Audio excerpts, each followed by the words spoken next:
আমার 435 যখন আমি কোর্স করাই তখন আমি প্রধানত একসাথে ডিডিএম লাস্ট সেমিস্টারে যখন আমি 435 করাইছি তখন আমি শুধুমাত্র ডিডিএম বেস ইকুইটি ভ্যালুয়েশন করিয়েছি। এছাড়া আমি 440তেও ডিডিএম বেস ইকুইটি ভ্যালুয়েশন করাই। কিন্তু আমাদের ডিডিএম বেস ইকুইটি ভ্যালুয়েশন ছাড়াও there are two different other methods for company valuation. One is basically free cash flow from financing.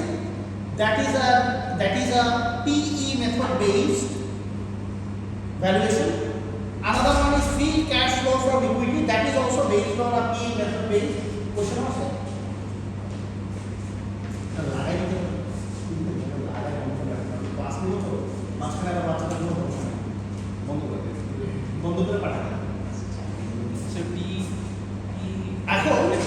What is a price earnings ratio based valuation? Try to understand in this way. আপনাদের কাছে সবার আগে যে জিনিসটা আমরা এই কারণেই আমরা যখন সবাই তো 410 করছি ইনশাআল্লাহ, এবং ইনফ্যাক্ট অনেকে আমার সাথেই করছে। সো যখন আমরা 410 করাইছি তখন আমরা দ্যাট ইজ দেয়ার না থাকলে এখন আমি লজিকটা ব্যাখ্যা করতে পারি। এটা কোনো বিষয় না আপনি জানেন না, মানে অ্যাকাউন্টিংটা জেনে গেলে দিনে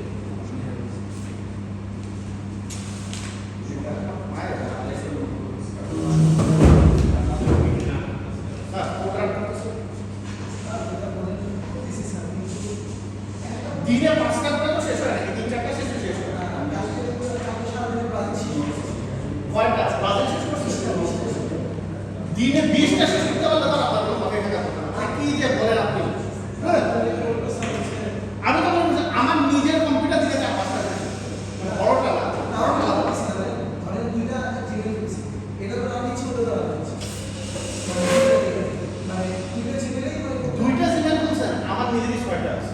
না জিমেল তো আছে তো ক্রিয়েট করতে হবে আরো বাড়া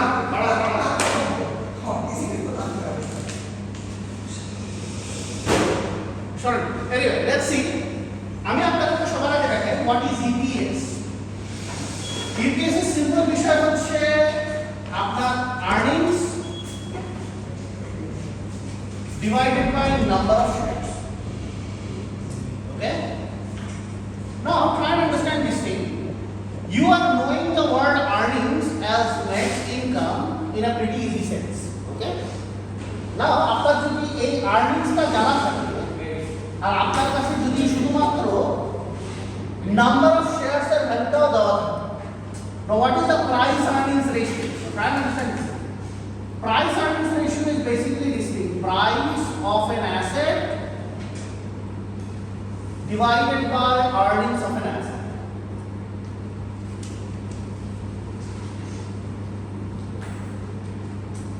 Now try and understand this thing. এইখানে এই ভ্যালুটা যত বাড়বে, প্রথমে আমরা বেসিক রেশিও অ্যানালাইসিসে যাই, এই ভ্যালুটা যত বাড়বে সেটা কি আপনার ওই পার্টিকুলার কোম্পানির জন্য ভালো?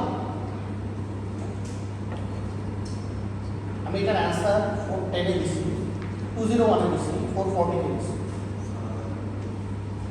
প্রাইস যত বাড়বে সেটা কি কোম্পানিটার জন্য ভালো?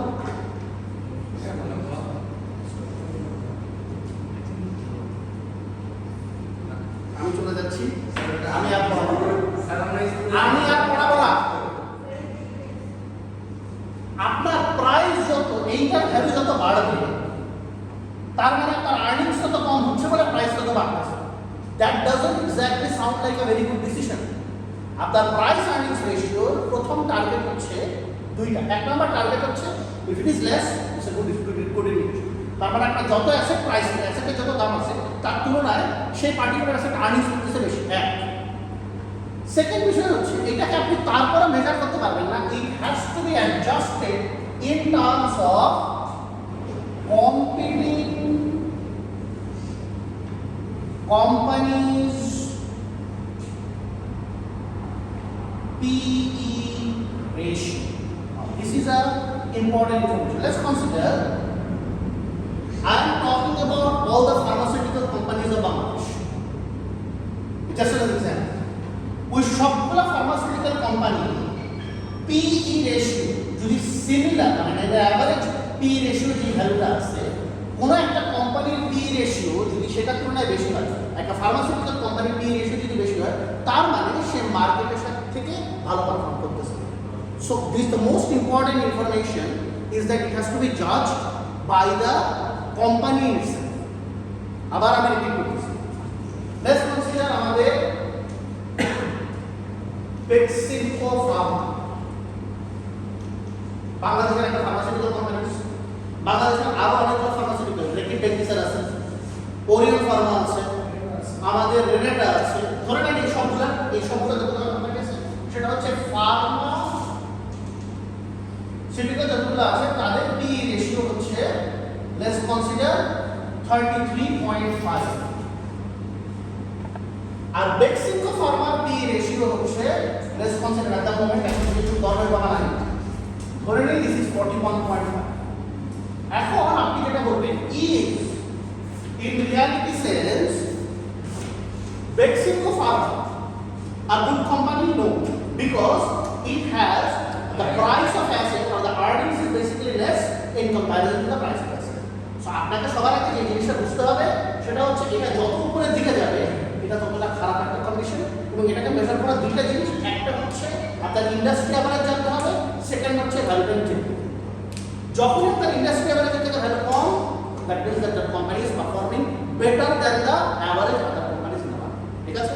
Now, the purpose of showing this thing is that let's consider you know the price of an asset, okay, and then using that আপনার কাছে আপনি দেখেন EPS and PE ratio, EPS and PE are basically inversely proportional. If I do say, কারণ EPS যত বাড়ে EPS যত বাড়বে PE তত কম, EPS যত বাড়বে PE তত কম। So PE and EPS are inversely proportional। আপনারা এর আগে ফিজিক্স সায়েন্স ব্যাকগ্রাউন্ডে যারা ছিলেন তারা কিছু জিনিস হয়তো শুনে আছে, ইনভার্স প্রপোর্শনালিটি, ঠিক একইভাবে ইনভার্স প্রপোর্শনালিটিটা ফাইন্যান্সিয়াল রেশিওতে এখানে আছে। ঠিক আছে? সো আমরা এই PE রেশিও বেস ভ্যালুয়েশনটা কেন করি? নাও for you to understand, PE ratio is a very important valuation just because it is based on industry average. Industry অ্যাভারেজের সাথে আপনার কোম্পানি কতটুকু ভালো করে না, কারণ এটার একটা স্পেসিফিক মিনিং আছে। কারণ বাংলাদেশে অথবা দুনিয়ার থার্ড ওয়ার্ল্ড কান্ট্রিগুলোতে মোস্টলি আপনার কাছে লং টার্ম ডেটা অ্যাভেলেবল হয় না। তার মানে আপনার কাছে যে ওয়াক আপনি ক্যালকুলেট করতেছেন, weighted average cost of capital করতেছেন, এটা গর্ডন মেথডে আসতেছে, সেটাকে আপনি কখনোই বলতে পারবেন না যে that is a good weighted average cost of capital. অথবা আমি যখন ক্যালকুলেট করি আজ পর্যন্ত আমি রিসেন্টলি আরও 3-4টা ক্যালকুলেট করলাম, প্রত্যেকবারই আমার ভ্যালু খুবই কাছাকাছি একটা ভ্যালু আসে। কেন আসে আই ডোন্ট নো, সেটা আমি কখনোই জানি না কেন আমারটা আসতেছে, বাট হয়তো বা আপনার ক্ষেত্রে নাই আসে। এবং না আসলে যদি না আসে আপনারা কখনোই আপনাদেরকে দোষী করবেন যে স্যার এটা আসতেছে না। এটা দোষ না হওয়ার একটা কারণ হচ্ছে আমরা যখন গর্ডন মেথডে আমরা weighted average cost of capital use করি, ওয়েটেড অ্যাভারেজ কস্ট অফ ক্যাপিটালের একটা ইম্পর্টেন্ট কম্পোনেন্ট হচ্ছে লং টার্ম ইন্টারেস্ট রেট। যে long term interest rate is not a portion, আবার আমি বলতেছি that long term interest rate বাংলাদেশে কখনোই পারফেক্ট ইনফরমেশন দেয় না। সো এই কারণে আপনার কাছে ওইটার অ্যাভারেজ কস্ট অফ ক্যাপিটাল ভালো আসে। ইনফ্যাক্ট আমাদের ইল্ড রেটও কারেক্ট থাকে না, আমরা যে রিটার্ন অন ইকুইটি কনসিডার করি সেটাও ভালো থাকে না। আপনি যদি আরও সত্য কথা কনসিডার করতে চান, এই মুহূর্তে আপনার market inflation rate is a big higher than in comparison to আমাদের total growth rate. So actually আপনার কাছে নেগেটিভ রিটার্ন হচ্ছে প্রত্যেক বছর। সো এটা আসলে কোনো গুড ডিসিশন না to calculate it based on the DDM method. So under any circumstances এই কারণে আমরা PE বেস ভ্যালুয়েশনটাকে করি না। PE বেস ভ্যালুয়েশনটাকে আপনি যদি দেখেন, so price of an asset, আপনি তো প্রাইস অফ অ্যাসেট বের করতে চাচ্ছেন, আপনার কাছে আর্নিংস অফ অ্যাসেট আছে। সো আপনি কি করতেছেন, আর্নিংস অফ অ্যাসেট, এই পার্টিকুলার আর্নিংস অফ পার্টিকুলার প্রত্যেকটা আর্নিংস অথবা পার অ্যাসেট আর্নিংসের সাথে আপনি বেসিক্যালি প্রাইস অফ অ্যাসেটটাকে কনসিডার করছেন। So per asset earnings of অ্যাসেটকে যদি আপনি দেখতে চান, দেশে কারেক্ট ক্লিয়ার করে লিখুন সবাই, এটাকে একটু ক্লিয়ার করে রাখেন আমার রিকোয়েস্ট, কারণ এটা ইম্পর্টেন্ট একটা ইনফরমেশন।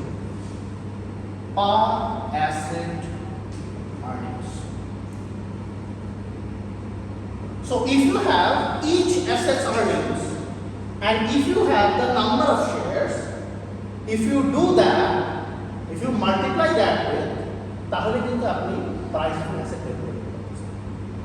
একটু ভালো করে চিন্তা করে কিভাবে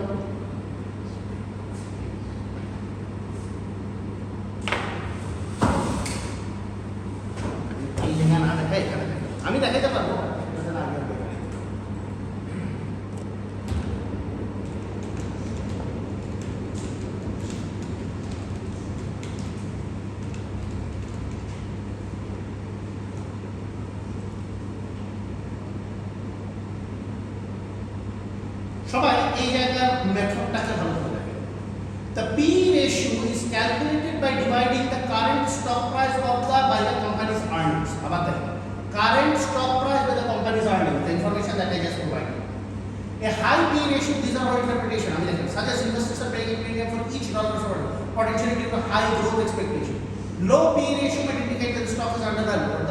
আবার খুব বেশি নিচে চলে গেলেও এটা ভালো না, stock undervalued হচ্ছে। So P ratios are most useful in comparing a company's P ratio to its own historical P ratios, other companies in the same industry, and industry average. So this is the main point that I just marked. That আমি মাত্র যেটা বললাম, industry average এর সাথে আপনার adjust করাটাই main concern থাকে। Now, if a stock is trading at $50 per share and its EPS is $5, the P ratio is 10. কিভাবে? প্রত্যেকটা স্টক যেই দামে বেসিক্যালি ট্রেড হচ্ছে তার সাথে আমি যদি আমার আর্নিংসটাকে বেসিক্যালি ডিভাইড করে দিই, আমি পি রেশিও পাবো। সো আপনি এখন এই জিনিসটাকে একটু উল্টা করে চিন্তা করেন তো, তাহলে আমি এখান থেকে একটা স্টকের ইপিএস কিভাবে জানতে পারবো, মানে একটা স্টকের প্রাইস কিভাবে জানতে পারবো? এটা যদি বের করতে না পারেন তাহলে মাথায় কিন্তু আমাদের কিন্তু ল্যাকিং অফ থিঙ্কিং আছে। ইপিএস এর সাথে পি গুণ করে দিলে তো দ্যাটস কমপ্লিটলি ফাইন। ইপিএস এর সাথে পিটা গুণ করে দিলেই তখন আমার রেজাল্টটা চলে আসে। এটাই হচ্ছে সবচেয়ে ইম্পর্টেন্ট ইনফরমেশন। স্টক প্রাইস কারণ আমি স্টক প্রাইস বের করতে চাচ্ছি, আমার কাছে ইপিএস এর পি দেওয়া আছে, আমি কি করবো তাহলে? ইপিএস এর সাথে পি বের করব। Just there is one information যেটা অ্যাকচুয়ালি নোটে লিখবে, সেটা হচ্ছে you need to know EPS of each stock at the same time P of each stock. কারণ তাহলে আপনি একটা পার্টিকুলার স্টকের প্রাইস করতে পারবেন। It has to be a P of each stock and stock of basically EPS of each stock. ঠিক আছে, দুইটা গুণ করলেই আপনার স্টক প্রাইস বের হবে। দেখেন কিভাবে আপনার কাছে যে পি রেশিও আছে আর ইপিএস আছে, এই দুটাকে মাল্টিপ্লাই করতে কত আসে? স্টক প্রাইস আসে। সো আপনার টার্গেট হবে এই সিম্পল মেথডটা জাস্ট অ্যাপ্লাই করা। সো আপনি পি রেশিও জানবেন and at the same time আপনার কাছে ইপিএস আছে। সো আমরা এই পুরো প্রসেসটা করার জন্য এখন যেটা করব সেটা হচ্ছে we are going to go in the very deep alignment of finding out two things. আমরা যেটা করার চেষ্টা করব সেটা হচ্ছে আমরা কোম্পানি ইপিএস ভ্যালু বের করব এবং কোম্পানি পি ভ্যালু বের করব। সো প্রাইস আর্নিংস রেশিওটা বের করব আর at the same time EPS earnings per share. এই দুটো ইনফরমেশন বের করার পরে প্রত্যেক বছর ইনফরমেশন যখন আমি জেনে আসতেছি সেখান থেকে আমি পার্টিকুলার একটা স্টকের স্টক প্রাইস বের করব। এই যে প্রাইসগুলো আমার কাছে আসবে সেটা on the basis of growth percentage wise কিভাবে গ্রো করবে সেটা প্রেজেন্ট ভ্যালু আমার আজকের দিনের স্টক প্রাইস। আর একটু স্লোলি বলুন। আমি বলবো না, করে দেখাবো। আবার আমি বলতেছি, ধরে নেন আপনার কাছে একটা স্টকের ইপিএস আছে 5 বছরের, পুরো লাস্ট 5 বছরের ইপিএস। প্রথম বছর 1.1, তারপরের বছরে 1.15, তারপরের বছর 1.13, 1.14, আবার 1.15, এরকম করে আপনার আছে। তাহলে 5 বছরের ইপিএস আপনার কাছে আসবে। আপনি এই সবগুলোকে অ্যাভারেজ করে কি বের করবেন? অবভিয়াসলি তার গ্রোথ রেট বের করবেন, অ্যাভারেজ ইপিএস এর গ্রোথ রেট। ঠিক একইভাবে আপনার কাছে পি রেশিও আছে, আপনি পি রেশিওর অ্যাভারেজ গ্রোথ রেট বের করবেন। এই যে গ্রোথ রেটটা বের করলেন সেটাকে আপনি কি করতে পারেন? আগামী 5 বছরে অ্যাভারেজে তার পি রেশিও কতটুকু বাড়বে সেটা জানতে পারবেন। এই অ্যাভারেজে তার গ্রোথ রেটে পি রেশিও যতটুকু বাড়তেছে সেগুলার সবগুলার এনপিভি যদি আজকে আমি করি, নেট প্রেজেন্ট ভ্যালু করি, তাহলে আমি আজকে কি পাই? আজকের দিনের ইপিএস ভ্যালু পাই, আজকের দিনের পি ভ্যালু পাই, এবং আজকের দিনের ইপিএস এর পি ভ্যালুকে মাল্টিপ্লাই করলে আমি কি পাই? আজকের দিনের stock. So that is the best possible correct way that we will use in this research. It is also a very important method. এখন আপনি আমাকে তারপরে কোশ্চেন করবেন, স্যার এই ভ্যালুটা সাধারণত কোম্পানির ক্ষেত্রে ভালো হয় না, কারণ ওরা অনেক বড় বড় জিনিস ঢুকায়। সেটা হচ্ছে EPS is a measurement of your retain earnings. আর ওরা রিটেইন আর্নিংস কিভাবে দেখায়? যেমন ধরেন ওরা দেখায় এভাবে যে ইন রিয়ালিটি তারা, আপনারা যদি 410 আবারও পড়েন, আমরা এখানে পড়াইছিলাম, সেখানে ছিল there is a thing called as comprehensive income statement, মনে আছে? পড়াইছি, সবার মুখস্থ থাকার কথা। comprehensive income statement, আমি চলে যাবো, আমার ভালো লাগে না এটা। আমি একটা পড়াই আরেকটা ভুলি, আবার আরেকটা পড়াই আরেকটা ভুলি, সব ভুলে যাবো, যেমন দোষ আমার। Anyway, তাহলে ভালো ভালো পড়াই না। কম্প্রিহেনসিভ ইনকাম স্টেটমেন্ট আছে। সেকেন্ড হচ্ছে আপনার ইনট্যাঞ্জিবল অ্যাসেট ভ্যালুয়েশন আছে। ইনট্যাঞ্জিবল অ্যাসেট ভ্যালুয়েশন যেমন ধরেন আপনার কাছে যে কোনো একটা কোম্পানি ট্রেডমার্ক, লাইসেন্স, গুডউইল, এইসব টার্মস আছে। এই যে যতগুলো জিনিস আছে এই সবগুলো জিনিসের ভ্যালু আপনি আলাদা আলাদা ধরবেন, কিন্তু ইন রিয়ালিটি এই সবগুলো জিনিসের ভ্যালু আপনি আলাদা ডিফারেন্ট ভ্যালু ধরবেন, কিন্তু ইন রিয়ালিটি এগুলোর হয়তো দাম এত বেশি ছিল না। তো আপনি যখন এগুলোর বেশি দাম ধরবেন তখন আপনার কোম্পানির আর্নিংস অ্যাকচুয়ালি অনেক বাড়ার বেশি আসে এটা দেখবেন, কিন্তু ইন রিয়ালিটি ইনফ্যাক্ট আপনার আর্নিংস হতে বেশি না এবং আপনার প্রাইস আর্নিংস রেশিও তো কম, তখন আপনার বেশিরভাগ অ্যাসেট প্রাইস ওভার ভ্যালু করে যাবে। সো ওই ক্ষেত্রেও আপনার কিছু ভুল হওয়ার পসিবিলিটি আছে। বাংলাদেশের মার্কেটে ভুল হওয়ার পসিবিলিটি আছে, বাট ইন রিয়ালিটি আপনি যদি ইউএস মার্কেটগুলোকে কনসিডার করেন ওখানে প্রিটি মাচ ভুল থাকে।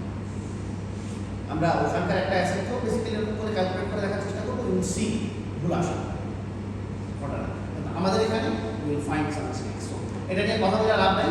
সো আপনাদের টার্গেট হবে, আমি এখন মাত্র যে প্রসেসটা বললাম সেই প্রসেসটাকে অ্যাপ্লাই করে আমরা পিই রেশিও, গর্ডন ডিডিএম প্রাইস মডেলের basically price stock valuation, PE ratio based stock valuation, and finally FCF অথবা FCFE based stock valuation. FCF and FCFE based stock valuation মেথডটাকে আমি দেখাবো কিভাবে সেটাকে করতে হবে বেসিক্যালি ইন হ্যান্ড। এবার আমরা দেখো হচ্ছে প্রথমে আমরা কিভাবে কস্ট অফ ডেট ক্যালকুলেট করব, কস্ট অফ ইকুইটি ক্যালকুলেট করব, সেখান থেকে আমরা কিভাবে weighted debt and equity calculation করব।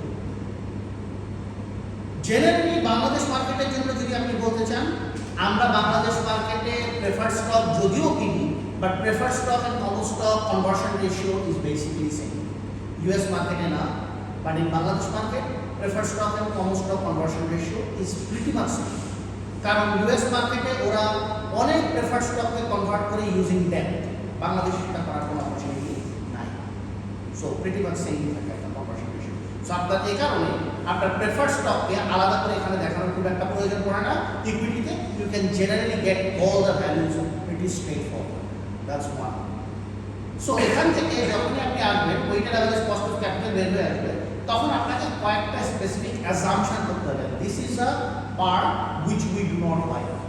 আমাদের সবাইকে যেটা করতে হবে সেটা হচ্ছে আমাদের জিডিপি রেট বেস অ্যাজাম্পশন কিছু করতে হবে। এখন এই অ্যাজাম্পশনসগুলো আপনি যদি খুব ভালো করে জানার চেষ্টা করেন, হ্যাঁ, this is your risk premium, this is your market return. এই যে এখানে যে মার্কেট রিটার্নটার কথা বলা হচ্ছে আর এখানে যে রিস্ক ফ্রি রেটের কথা বলা হচ্ছে, does it SIM like a very correct option? এই মার্কেট রিটার্ন এবং এই রিস্ক ফ্রি রেট, এই দুইটা পার্টিকুলার পজিশনকে আপনার বুঝতে হবে এটা আসলে কিভাবে করতেছে। আমরা এখানে যাই,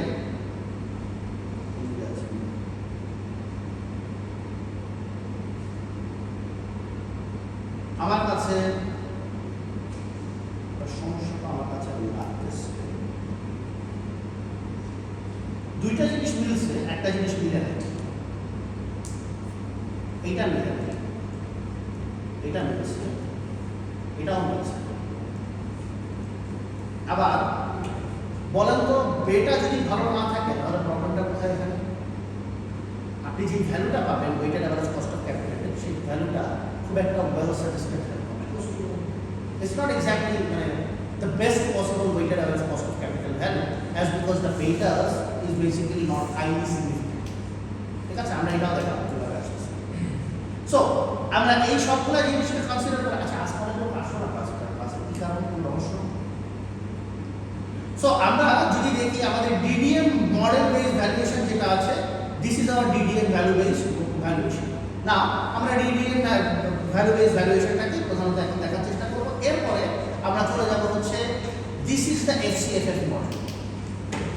প্রথমে সবাই দেখেন হাউ ডাজ এফসিএফএফ অথবা free cash flow from financial activity works.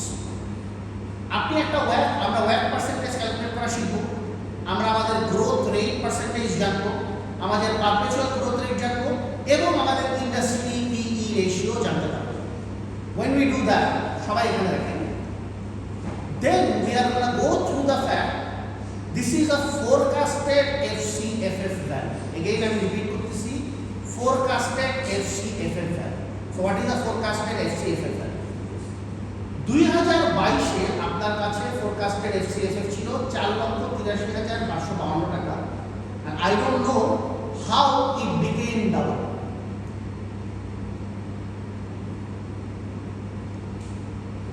Sir এটাকে একটু ডাবল করেন তো কত আসলে? 4,83,000 is coming around 10 lakhs.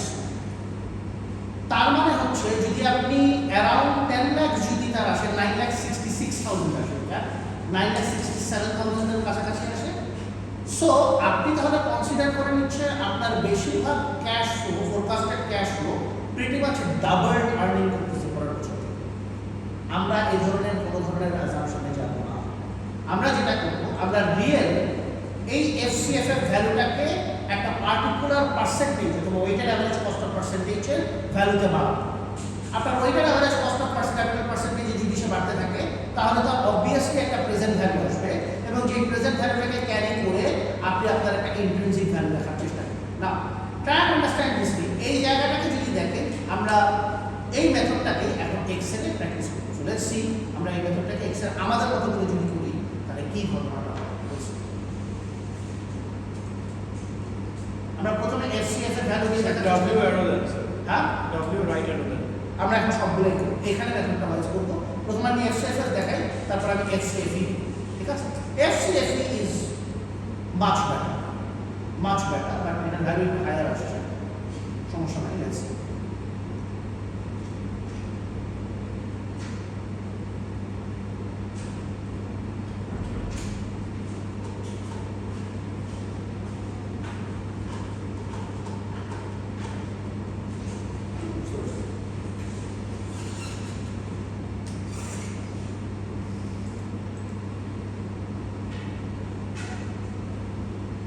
Okay.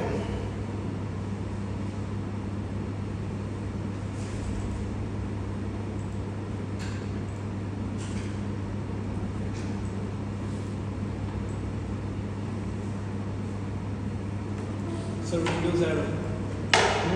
Windows arrow adjust হয়ে যাবে। Windows arrow না, Left দেন এটা, right দেন এটা।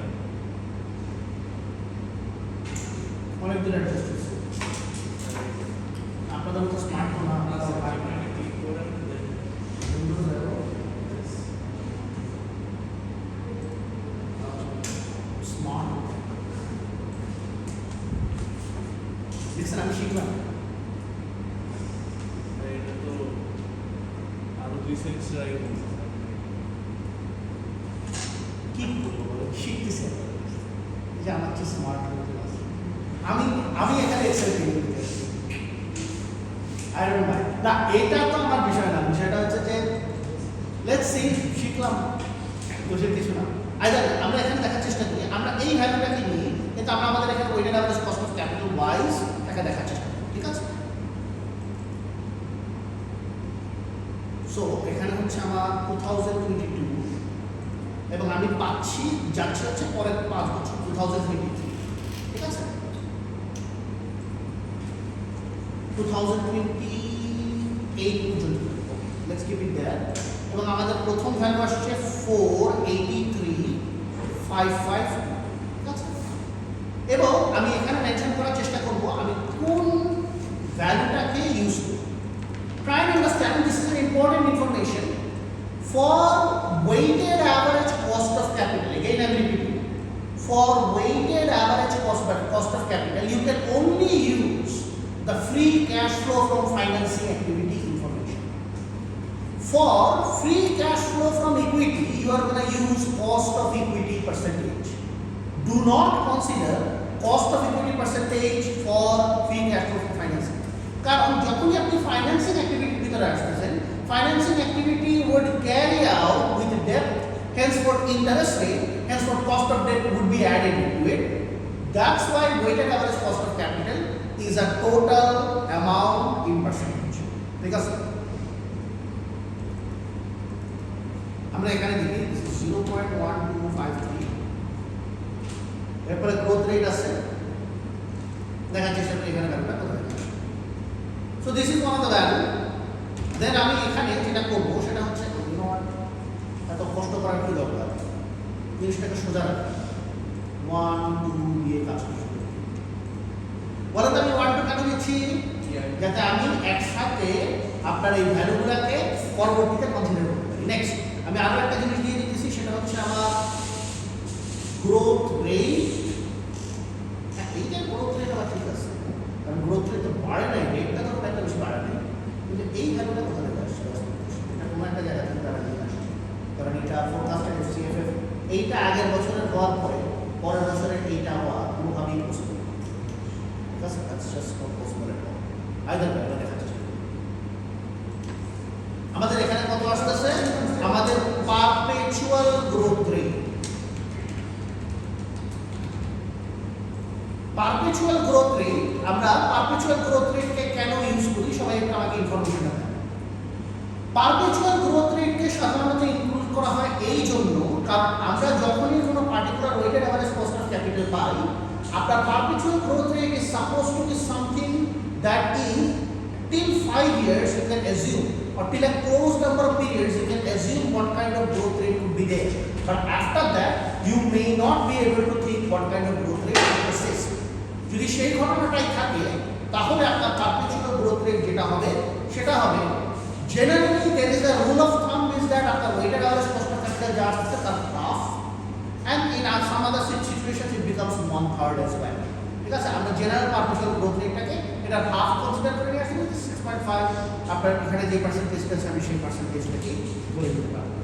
আরও একটা মেথডে আপনি বেসিক্যালি পারপেচুয়াল গ্রোথ রেটকে বের করতে পারেন, সেটা হচ্ছে আপনার weighted average cost of capital minus each years, weighted average cost of capital আপনার যা আসছে মাইনাস ইচ ইয়ার্স আপনার যে অ্যাভারেজ লাস্ট 5 বছর ধরে আপনার অ্যাভারেজে যে পরিমাণে ইনফ্লেশন রেট হয়েছে, weighted average cost of capital minus inflation rate, এই দুইটার মাঝখানে যেটা ডিফারেন্স, এই ডিফারেন্সটাকে আপনি 5 বছরের অ্যাভারেজ করে নিয়ে এসো পারপেচুয়াল গ্রোথ রেট দেখতে পাবেন। That's also one another method. কেন সেটা?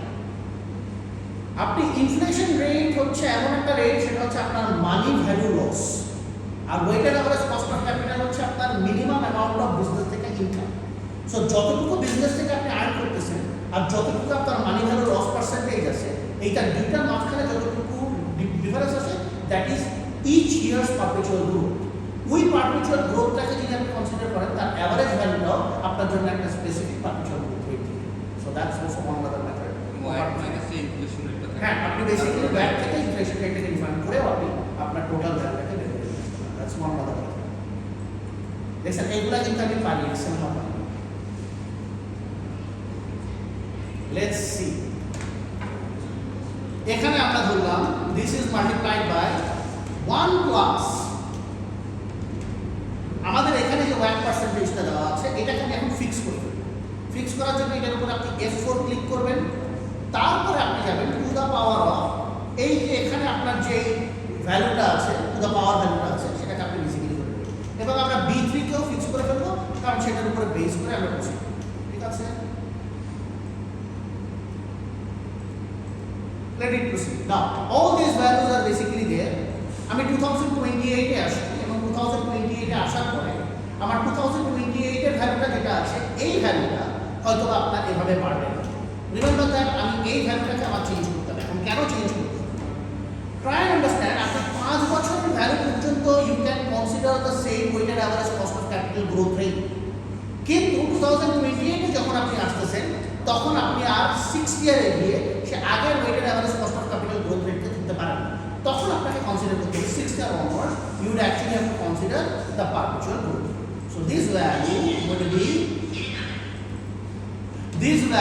be equal to this multiplied by আমাদের আগের 2027 এর value multiplied by 1 plus the perpetual growth rate percentage that is there. Alright, that is basically coming. আমাদের এই ভ্যালুটাকে এখন আমরা একটা স্পেসিফিক টার্মিনাল পার্সেন্টেজ অথবা টার্মিনাল গ্রোথ রেট ভ্যালুতে নিয়ে আসবো। সবাইকে আমি বলতেছি টার্মিনাল গ্রোথ রেট ভ্যালুতে আমরা। So this value, then I'm going to bring in a difference in between them, that is going to be my WACC value that is coming in over here minus আমি সেই ভ্যালুটা থেকে বের করে আমি আমার পারপেচুয়াল গ্রোথ রেটের ভ্যালুটাকে যদি সরাই ফেলি, I can actually see what would be my total amount of price. এই ধরনের একটা বড় ভ্যালু এইরকম বড় ভ্যালু এই জায়গায় বেসিক্যালি আসছে। When I do that, আমি এই ভ্যালুটাকে নিলাম। Now my target would be, next values would be to get the present value of all these cash flows and the present value of this amount, a present value of all these cash flows and the present value of this amount, এটাকে যোগ করে তারপর আমি যেটা পাবো সেই ভ্যালুটা থেকে আমি আমার টোটাল ইন্ট্রিনসিক পিভি ভ্যালুকে নিয়ে আসবো, যেটাতে আমি যদি আমার টোটাল নাম্বার অফ শেয়ারসকে ইউজ করি, I can get to see what would be my total intrinsic par value would be. Let's see. এখন সবাই এখানে আমার দেখার চেষ্টা করবেন যে আপনার পার্সেন্টেজ অফ গ্রোথ কি কি হচ্ছে।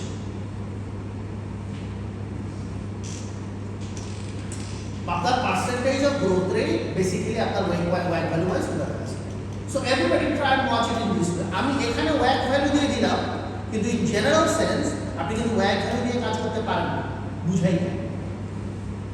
ওয়াক ভ্যালু এই জায়গায় আমি এই কারণেই দিয়েছি কারণ আমি এখানে একটা স্পেসিফিক ভ্যালু পাই নাই। আমি যেটা পাই নাই সেটা হচ্ছে আপনার কাছে, আমি এখানে দেখেন ওরা একটা unconsidered value of forecasted free cash flow, মানে যেটা ওদের অ্যাকচুয়ালি ভ্যালুতে করে ক্যালকুলেট করে পেয়েছে সেই ভ্যালুটাকে ওরা নিয়ে আসে। এই ভ্যালুটা তো আমার কাছে ইন হ্যান্ড এখন নাই, যেহেতু আমার কাছে নাই এই কারণে আমি ওয়াক পার্সেন্টেজটা দিয়ে রাখছি। কিন্তু যদি আপনার কাছে থাকতো, যদি আপনার কাছে ফ্রি ক্যাশ ফ্লো এবং ফাইন্যান্সিং অ্যাক্টিভিটি রিয়েল ভ্যালুটা থাকতো, তাহলে আপনি এই ভ্যালুটাকে মানে আপনার আগের বছরের ভ্যালুটাকে কোনো একটা মেথডের ইনক্রিমেন্ট করে তার সাথে বেসিক্যালি আপনি করার চেষ্টা করেন। নাও লেটস ওয়াচ এই জিনিসটাকে ওরা ওখানে কিভাবে করার চেষ্টা করতে পারে। এই ভ্যালুটাকে আমি এখানে দিলাম, then watch this value multiplied by bracket of 1 plus এবার এই জায়গায় দেখেন তো আপনার ইন্ডাস্ট্রি পি ভ্যালু বলে একটা ভ্যালু আছে 0.391। No is not matching. এখানে আসলে কিভাবে আমার পড়লে বুঝতে পারবো।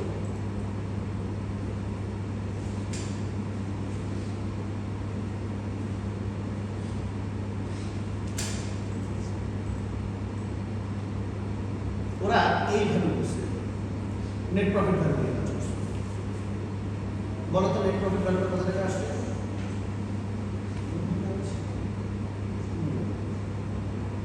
Net profit value is also not the same thing. Project হ্যাঁ, তো অবশ্যই এখানে আরো 5টা মেথড অ্যাপ্লাই করা যায় যেটা শিখাই নাই। there are 5 more methods that we can apply, সেটা পরে পয়েন্ট হচ্ছে আমি এখানে নাম্বারটা পাইছি না করে আমার মিলতেছে, দ্যাট ডাজন্ট মিন যে এটা কারেক্ট ভ্যালু আসবে। দেখেন আচ্ছা এটা প্রয়োজন নেই, লেটস ফরগেট অ্যাবাউট দ্যাট। সহজ হিসাব this value multiplied by bracket of 1 plus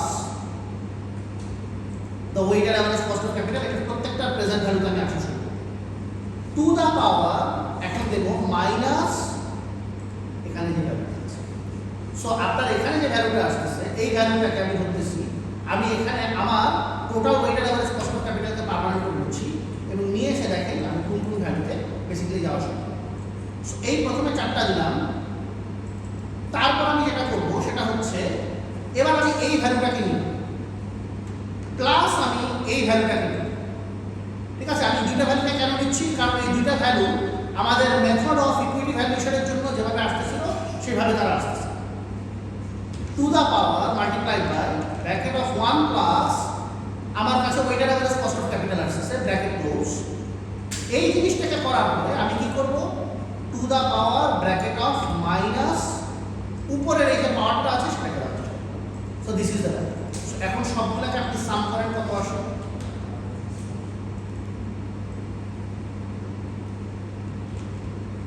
ঠিক আছে, this is the value. Now when you do that, now you come down to the total number of shares. Now you come down to the total number of shares. So total number of shares কোথায় আছে?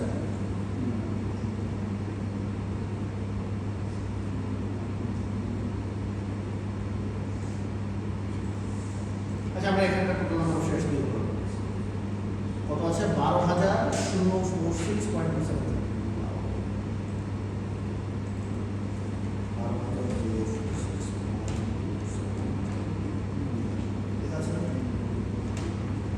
Divide these values by the total number of shares. basically coming down towards 909.667. Here, by our Gordon method, অথবা basically our FCF based method, আমরা দেখতে পাচ্ছি এখানে 909 অথবা under অথবা this is basically having a verdict or being overvalued. Overvalued কেন? কারণ আপনার market price per share is actually 2030 টাকা আর আপনার কাছে যেটা আসছিল that is actually 900 টাকা। ঠিক আছে? সো এখন আমার কোশ্চেন হচ্ছে আমরা যখন এই পার্টিকুলার মেথডে কাজটা করার চেষ্টা করব আমাদেরকে বুঝতে হবে আমরা কোন ইনফরমেশনসগুলো নিয়ে কাজ করছি। This is like the position যেটাতে আমরা ইকুইটি ভ্যালুকে কনসিডার করে আসবো।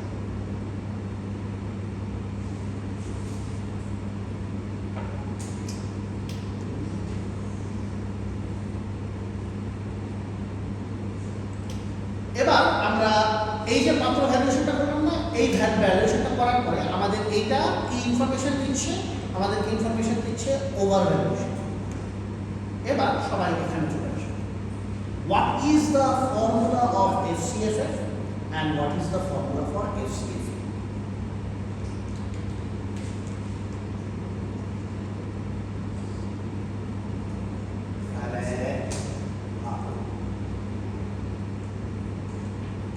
প্রথমে এখানে চলে যাব।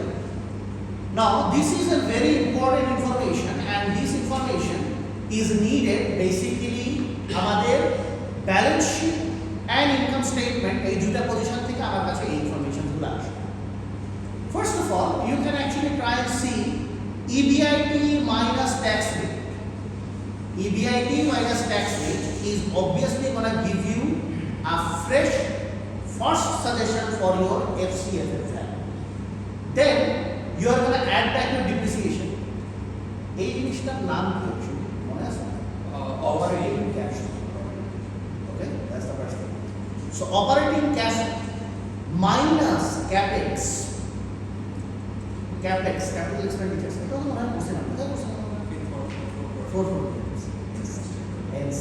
NCS, capital expenditures for one particular year. Third thing, change in working capital.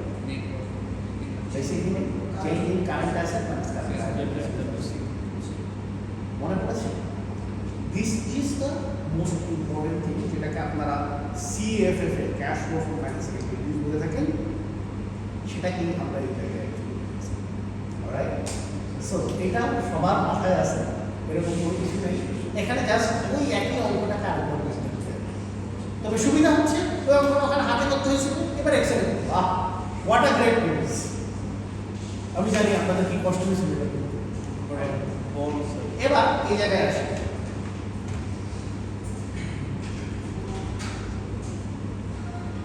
FCFE বলতে আমরা কি বুঝাচ্ছি সেই জায়গায় না, FCFE তে কয়েকটা কারণে FCFE based valuation is also important. Remember that sometimes some companies also have added values of amortization. So added values of amortization and depreciation balance would always provide you cash flows for equity, hence for depreciation and amortization. Okay, that's the first. After that, change in non-cash working capital. Now this is an important information. অনেকের মাথাতে এই জিনিসটা আসে।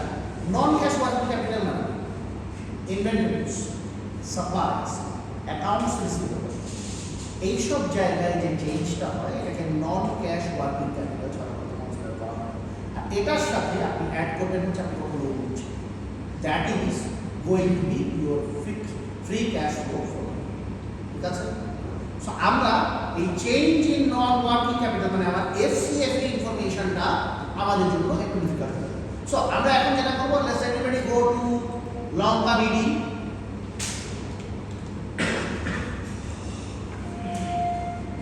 প্রথমে আপনারা যেটা করবেন, আজকে আমি আপনাদেরকে ইনস্ট্রাকশন দিচ্ছি, আপনারা পরের বার প্রত্যেকে একটা কোম্পানির জন্য এই কাজটা করে রাখবেন। কিন্তু এখন instruction wise it is not difficult. ইনস্ট্রাকশনটা যখন আমি দিয়ে দিব এরপর এটা ডিফিকাল্ট হবে না। দেখাচ্ছি কেন। আমরা যেটা করব সেটা হচ্ছে FCFF ফর্মুলা নেবেন এবং আপনারা বলবেন আপনাদের কোন নাম, কারণ আমরা নেক্সট ক্লাসে I want people to quite a lot of people to bring their own laptops in the class. আপনারা আপনাদের নিজস্ব ল্যাপটপটা নিয়ে আসেন এবং পরের ক্লাসে আমি আর এখানে ধরবো না, আমি এক একজনের ল্যাপটপ থেকে প্রবলেমটাকে সলভ করার আচ্ছা না থাকলে কি করবো? খাতায় লিখে আনতে পারেন। তাহলে আপনি খাতায় না লিখে নিয়ে একটা কাজ করুন, বাসার কম্পিউটার করে নিয়ে এসে এখানে ইমেল দিতে পারেন এক্সেল। তাহলে আমি এক্সেল দেখতে পারবো, কারণ প্রবলেমটা তো আসলে এক্সেল সলভ করতে হবে, তাই না? সকল আইডিয়া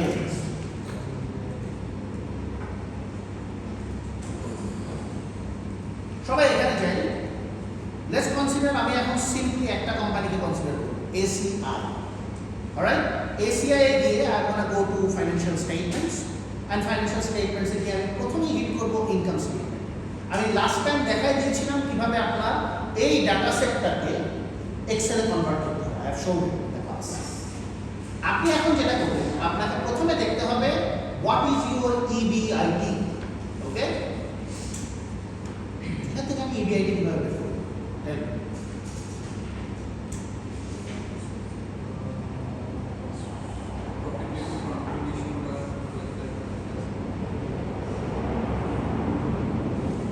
আরেকবার আমি রিপিট করতেছি, EBIT means any kind of income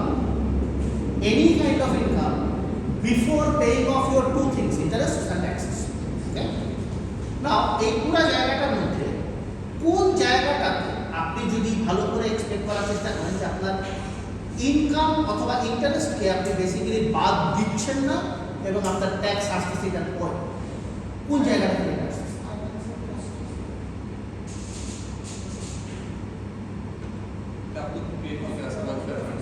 হ্যাঁ,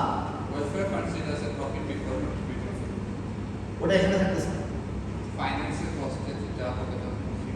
কস্ট আছে, চলে যাচ্ছে না, ফাইন্যান্সিয়াল কস্ট আমার দিতে হবে। যদি ফাইন্যান্সিয়াল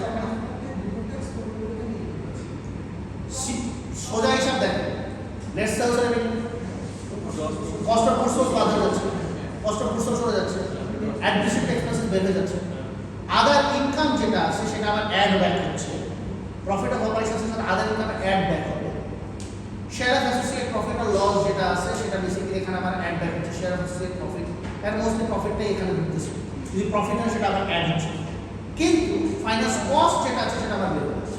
সো এখানে আপনি যদি খুব ভালো করে দেখেন, when you have income is getting added, share of profit is getting added, finance cost is basically getting out, gain on disposal of investment in equity এটা বের হচ্ছে। So right answer, profit before contribution to WPPF and welfare funds and contribution to WPPF and welfare funds. So আপনি যদি দেখেন আপনার এই যে profit before contribution to WPPF and welfare funds, এই জায়গাটা কিছু বোঝার চেষ্টা করেন না। আপনার টার্গেট হবে যে কোনো একটা পার্টিকুলার কোম্পানির ক্ষেত্রে এইটা বোঝা, এটা এই কোম্পানির জন্য ইজ দিস দ্য EBIT, আবার সেটাই তাহলে EBIT হচ্ছে। কেন? কারণ WPPF and welfare funds আমরা কম্প্রিহেনসিভ ইনকাম স্টেটমেন্ট যখন শিখছিলাম তখন কোথায় গেছিল? Pension funds and all the other incomes from pension funds, those were in comprehensive income. পড়াইছিলাম নাকি পড়াইনি? So henceforth this is basically EBIT. এরপর প্রফিট বিফোর ট্যাক্স, আমি profit before ট্যাক্সের কনসিডারেশনও আসতে পারে, কিন্তু এখানে কেন আসবেন না? কারণ এখানে আপনারা অলরেডি এখানে নেগেটিভ আছে। এটা আমার সাজেশন টু নট ঠিক আছে? এখান থেকে আপনার ইনকাম ট্যাক্স নেবেন, ডিফার্ড ট্যাক্স ইনকাম, নন ইনকাম, এগুলো নিয়ে আমার কোনো টেনশন নেই, ঠিক আছে? এগুলো আমার পয়েন্ট অফ ভিউ। প্রথমে আমি এই তাহলে এই ভ্যালুটা যেটা আছে এই ভ্যালুটা আমার জন্য কি হচ্ছে, আমি এখান থেকে প্রথমত বের করে নিয়ে আসলাম। সো আমি এখন কাকে দিয়েছি? ACI limited is giving me my EBIT। EBIT থেকে আমি কাকে বাদ দিই?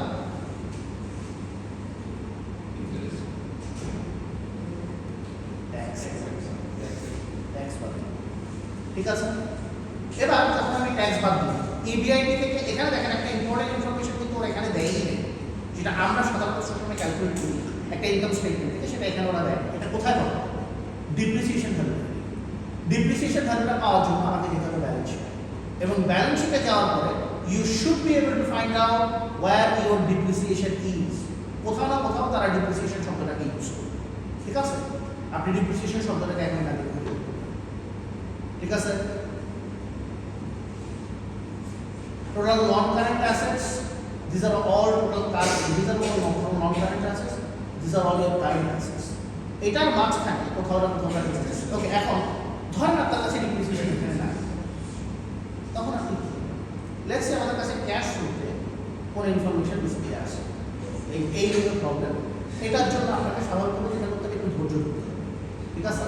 কারণ Lanka BD is always a problem like this, ওরা অ্যাকশন অনেক কিছু ম্যানেজ করতে পারে না।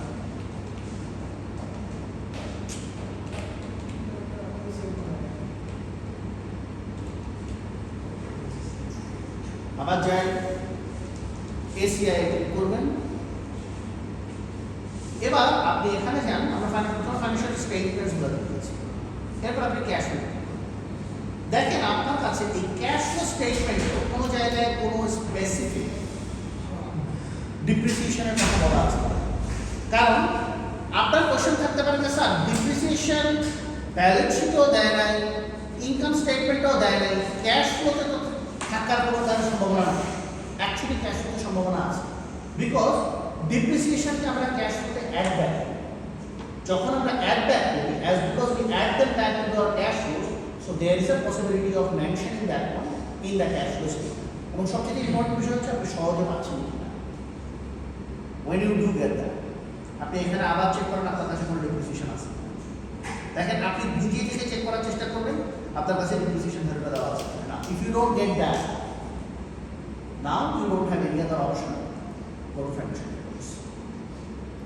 আপনি যে 5 বছর দেখছেন প্রত্যেকটা ফাইন্যান্সিয়াল রিপোর্টকে খুঁজবেন, খোলার পরে যেমন ধরুন আমি এই ফাইন্যান্সিয়াল রিপোর্টটাকে খুঁজছি, এখন আমি এই ফাইন্যান্সিয়াল রিপোর্টটাকে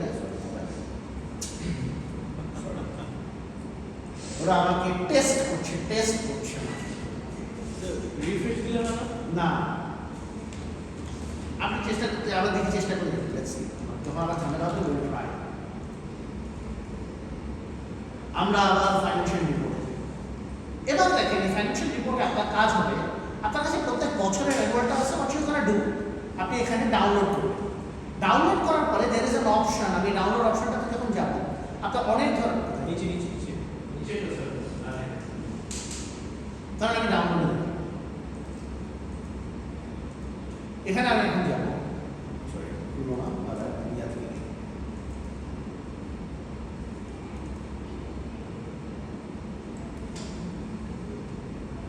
আপনি যেমন ধরেন এখানে ফক্সিটটাকে বেসিক্যালি মানে যে কোনো একটা পার্টিকুলার মেথডে আপনি যদি খোলেন স্বাভাবিকভাবে এখানে একটা জিনিস আছে, সেটা হচ্ছে you can basically try and share. Now you see in the opening at the top there is a thing called as find. আপনি ওখানে গিয়ে ডিপ্রিসিয়েশন কথাটা লিখতে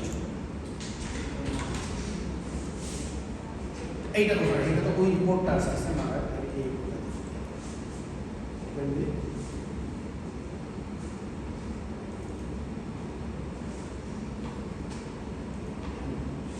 এখানে আপনি আবার এই ডিপ্রিসিয়েশন কথাটা জিজ্ঞেস করবেন, দেখবেন ওরা বলে দিবে আপনার ডিপ্রিসিয়েশন কোথাও না কোথাও দেয়ার মানে give some information regarding depreciation.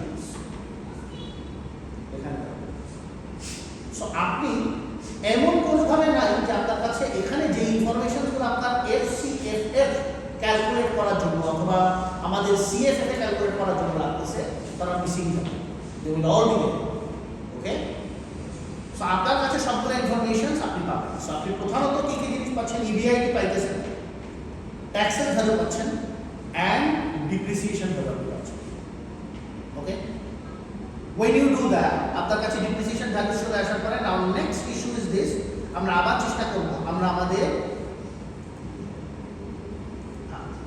এরপরে আমাদের ক্যাপিটাল এক্সপেন্ডিচার অথবা ওই বছরের ক্যাপেক্স কে আমরা কিভাবে দেব। What is the formula for finding out capex? There are two ways of finding out CapEx. Ending fixed asset, beginning fixed asset, plus fixed asset depreciation. Sir এগুলো মনে রাখতে হবে। ক্যালকুলেশন শুধু একটা স্যার, হ্যাঁ এটা ক্যালকুলেশন শুধু একটা স্যার, ওই ল্যান্ড থেকে এটা জি, ওইটা তো ল্যান্ড থেকেই দেখাইছিলাম, বাট ইন রিয়ালিটি আপনি যদি এই জায়গায় যান এখানে আপনি একদম ভালো মতো দেখতে পাবেন। So this is like one of the information, ঠিক আছে? আমরা এখানে কখনো কখনো ফাইন্যান্সিয়াল স্টেটমেন্টে আপনি যদি চলে যান তারা ক্যাপিটাল এক্সপেন্ডিচারের ইনফরমেশনটা কোনো না কোনো একটা জায়গায় আপনার বেসিক্যালি আপনার টোটাল ক্যাপিটাল এক্সপেন্ডিচার কত হচ্ছে সেটাকে আপনি বের করুন। না, ক্যাপিটাল এক্সপেন্ডিচার ইনফরমেশন বের করার আরেকটা রাস্তা আছে, ক্যাপেক্স ফর্মুলা আপনি কখনো কখনো অ্যাড করবেন and how to find out the capex, ঠিক আছে? এটা হচ্ছে আপনার সোজা সাপটা টার্গেট হবে এই জায়গাটা কিন্তু আরো অনেকগুলো বেসিক্যালি গ্রোথ ফাংশন আছে, বা সেটা নিয়ে আমরা এখন চিন্তা করব। So your target would be this. আপনি দেখেন প্রত্যেক বছরের শুরুতে আপনার কাছে প্রপার্টি প্ল্যান্ট অ্যান্ড ইকুইপমেন্টের একটা পার্টিকুলার ভ্যালু আসতেছে, আর আপনি বলবেন যে স্যার এই জিনিসটা কিভাবে আসতেছে? ইটস এন্ডিং নেট পিপিএনডি, আমি অলরেডি এটা বলে দিচ্ছি, এন্ডিং ফিক্সড আছে, বিগিনিং ফিক্সড আছে। ওরা এন্ডিং এন্ড বিগিনিং ফিক্সড অ্যাসেটকে বাদ দিয়ে ওরা যেটাকে সাপোর্ট করার চেষ্টা করতেছে সেটা হচ্ছে আপনার কাছে কি সব ইনফরমেশনগুলো আছে। সো 2023-এ আপনার কাছে কত ছিল আর আপনার কাছে 2024-এ কতটুকু আছে, ঠিক আছে? সো প্রত্যেক বছরের চেঞ্জ এন্ড ইনফরমেশনটাকে যদি আপনি দেখেন, this would automatically provide you beginning and ending changes. So using the beginning and ending changes and then the depreciation expense, আমরা যদি দেখার চেষ্টা করি আমাদের depreciation expenseটা কোথায় আছে না, আমাদের depreciation expenseটা এই জায়গায় কোনো একটা জায়গায় বেসিক্যালি বলে থাকার কথা।